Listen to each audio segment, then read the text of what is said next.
Seja bem-vindo, eu sou Mário Sobral e o Jornal Segurito já está no ar. E hoje vamos continuar comentando a nova NR17. Hoje é o quinto vídeo, o penúltimo na verdade, e os demais vídeos você consegue encontrar na descrição desse vídeo. Aproveita e curte agora e vamos começar.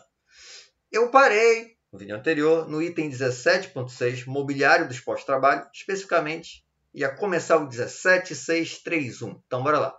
A área de trabalho dentro da zona de alcance máximo, lembra? Com o braço estendido completamente, então a área de alcance máximo, pode ser utilizada para ações que não prejudiquem a segurança e saúde do trabalhador, sejam elas eventuais ou também conforme a ET, as não eventuais. Então, se com o braço totalmente esticado, ou seja, a área de alcance máximo, eu posso trabalhar com ela? Posso. Se não vai prejudicar a saúde do trabalhador, a segurança e saúde, ou se na ET falaram que não é problema, identificaram que não é problema, então tudo bem, pode ser utilizado. O que mais?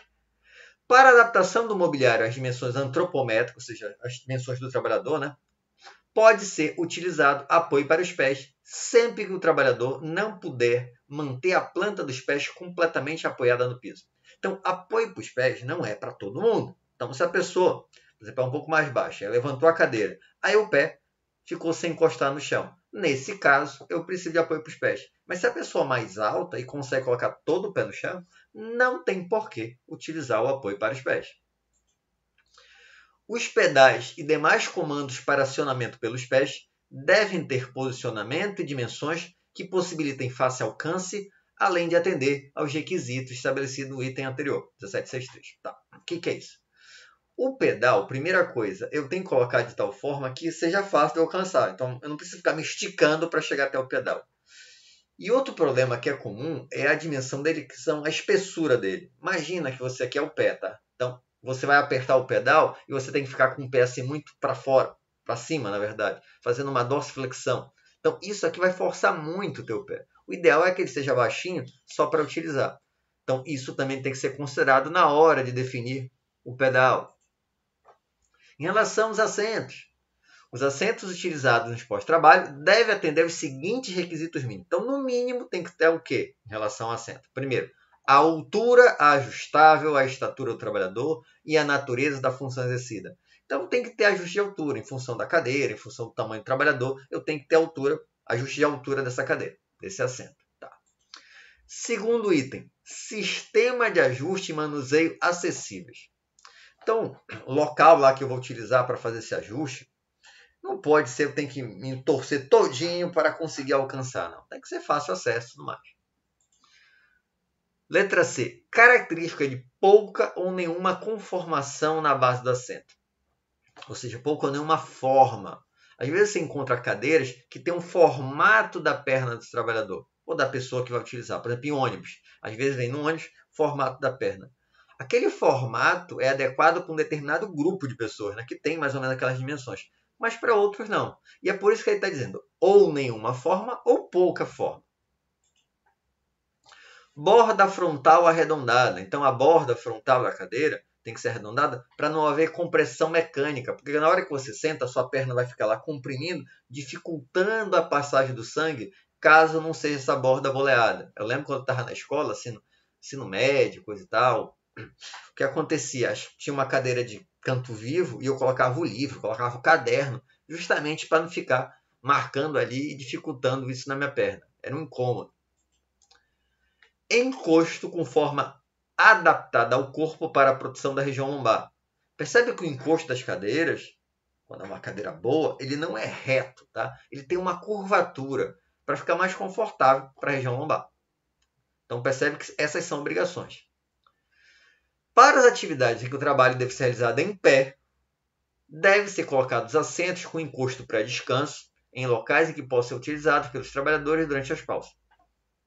Então você vai trabalhar em pé, ok. Mas parou a produção, por algum motivo lá, atrasou-se.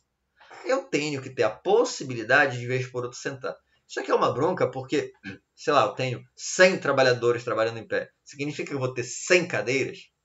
Eu não acho recomendável. Mas quantas? Isso é difícil estabelecer e vai ser bom senso lá no local de trabalho. Tá? Eu não posso ter só uma, mas eu também não recomendo que tenha 100. E aí a gente vai avaliar qual é a frequência e tudo mais, para estabelecer quantas cadeiras serão necessárias para ficar lá disponíveis.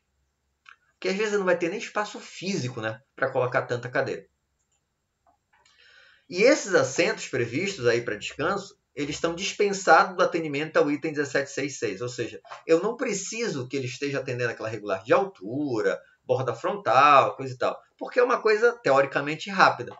Tá? Então pode ser uma cadeira que não seja similar à cadeira lá do posto de trabalho. Ela pode ser uma cadeira um pouco mais simples e mais barata, lógico. Matamos o 17.6, bora agora para o 17.7. Trabalho com máquinas, equipamentos e ferramentas manuais. Ele começa assim, ó, o trabalho com máquinas e equipamentos deve atender, em consonância com a NR12, que é a norma de segurança do trabalho em máquinas e equipamentos, além das demais disposições da CNR, aos aspectos constantes deste capítulo. Então, entendendo que eu tenho que atender a NR17, mas também não esquecer a NR12. Ok? Os fabricantes de máquinas e equipamentos devem projetar e construir os componentes como monitores de vídeo, sinais e comandos, de forma a possibilitar a interação clara e precisa com o operador, objetivando reduzir possibilidade de erro de interpretação ou retorno de informação nos termos do item 1292 da NR12. Então, esses comandos, esses componentes têm que estar fácil acesso, a pessoa tem que ser claro, eu não preciso, olha, tem dificuldade de entender, isso tudo tem que ser pensado. E ele fala do item 1292. Bora ver lá o que está escrito lá na NR12. Isso aqui é o item da NR12, tá? 1292. Com relação aos aspectos ergonômicos, as máquinas e equipamentos nacionais ou importadas, fabricados a partir da vigência deste item, devem ser projetados e construídos de modo a atender às disposições das normas técnicas oficiais ou normas técnicas internacionais aplicáveis. O que ele está dizendo? Te vira, tá? Então, em relação à questão ergonômica, eu vou atender às normas técnicas oficiais, ou seja, a NR17, ou a NBR, ou alguma coisa assim, mas além disso, se não tiver, sigo normas técnicas internacionais aplicáveis. O que eu não posso é deixar o trabalhador sem estar com saúde e segurança. Voltando para a NR17, 17721. A localização e o posicionamento do painel de controle e dos comandos devem facilitar o acesso, o manejo fácil e seguro e a visibilidade da informação do processo. Então, lógico também, né? O painel lá de controle e tudo mais tem que estar fácil, visível, para facilitar o trabalho com aquele equipamento ou aquela máquina. Os equipamentos utilizados no processamento eletrônico de dados com terminais de vídeo devem permitir ao trabalhador ajustá-los de acordo com as tarefas a serem executadas. Então, ele tem que ter uma certa mobilidade, né, para facilitar. Além disso, os equipamentos devem ter condições de mobilidade suficiente para permitir o ajuste da tela do equipamento à iluminação do ambiente, protegendo a contra-reflexo e proporcionar corretos ângulos de visibilidade ao trabalhador. Então, ele tem que ter mobilidade, mas a mobilidade suficiente, porque, por exemplo, tem uma luminária aqui, tem uma janela que está gerando reflexo ali. Eu tenho que ter mobilidade suficiente para permitir esse ajuste, para não ter problema. Nas atividades com uso de computador portátil, de forma não eventual, tá? Em posto de trabalho, devem ser previstas formas de adaptação do teclado, do mouse ou da tela, a fim de permitir o ajuste às características antropométricas do trabalhador e à natureza das tarefas a serem executadas. Então, quando a gente trabalha com laptop, eu tenho uma grande limitação. Tenho uma limitação de altura, porque ele fica mais baixo, o teclado é menor, o mouse é só no dedinho lá. Então, tem que ter ajuste. Então, em geral, o que eu vou fazer? Vou colocar ele no suporte, para ficar um pouquinho mais alto. Vou pegar um mouse externo, vou colocar um teclado externo, e aí eu tenho como adaptar esse trabalhador, para ficar mais flexível, né? Eu não posso só utilizar... Lógico, isso se eu uso de forma contínua. Se é algo eventual, não é problema.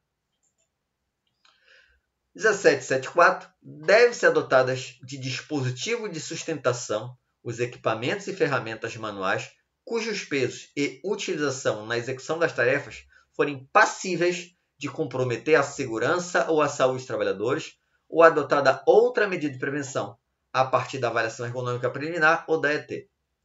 Então, Por exemplo, aí na foto, eu estou com um equipamento que aparentemente é um pouquinho mais pesado e ele está lá no dispositivo de sustentação. Acontece isso também parafusadeira, que às vezes tem uma espécie de uma mola, um lanterninho. Tá? Lanterninho não, perdão, um balancinho. Tá? Então tem um balancinho lá para facilitar, para que você não fique carregando aquela parafusadeira. Então, isso aí sempre que você na análise ergonômica ou na preliminar, na avaliação ergonômica preliminar ou na análise ergonômica do trabalho, foi identificado, você vai utilizar essas medidas de prevenção. A concepção das ferramentas manuais deve atender, além dos demais itens da CNR, aos seguintes aspectos. Primeiro, facilidade de uso e manuseio, ok? E segundo, evitar a compressão da palma da mão ou de um ou mais dedos em arestas ou quinas vivas. Então, essas ferramentas, elas têm que ter uma pega confortável. Por exemplo, essa aqui até tem um boleadinho, mas essas ferramentas, chave de fenda, não vi o nome, uma chave de fenda, às vezes elas têm a pega toda dentada, que vai comprimir, né? Vai haver uma compressão mecânica na mão. O mesmo problema que acontece na cadeira que não tem a borda frontal arredondada. Vai dificultar a circulação do sangue e vai trazer um problema. Então, é a mesma coisa aqui. Ele está dizendo que eu tenho que tomar cuidado em relação a isso. E ele até complementa, ó. A organização deve selecionar as ferramentas manuais para que o tipo, formato e a textura da empunhadura, ou seja, o local onde eu vou pegar, né, sejam apropriados à tarefa e ao eventual uso de luvas. Então, percebe que essa chave de fenda que tem os detalhes em laranja, aparentemente ela é mais confortável do que essa outra amarela. Tá? Lógico que o custo deve ser um pouquinho maior, mas você percebe que tem um maior conforto. E é isso que a organização tem que selecionar. Eu vou parar por aqui para não ficar tão grande, mas só falta um vídeo para a gente terminar com essa revisão da NR17. Mas, como você sabe, todo vídeo tem indicação de um livro. E o livro que eu vou indicar hoje é o Ergonomia Prática, dos autores Jandu e Bernard, vou me arriscar, Wirdmister, ou algo assim, da editora Brush, tá? E é um livro de entrada, um livro básico, para você ter uma noção geral sobre ergonomia, tá? Espero que tenham gostado. Se gostaram, já sabe, né? Curte, compartilha. Tem alguma dúvida ou sugestão de pauta? É só colocar aí embaixo nos comentários ou mandar um e-mail para sobralj@hotmail.com. Um abraço e até o próximo programa.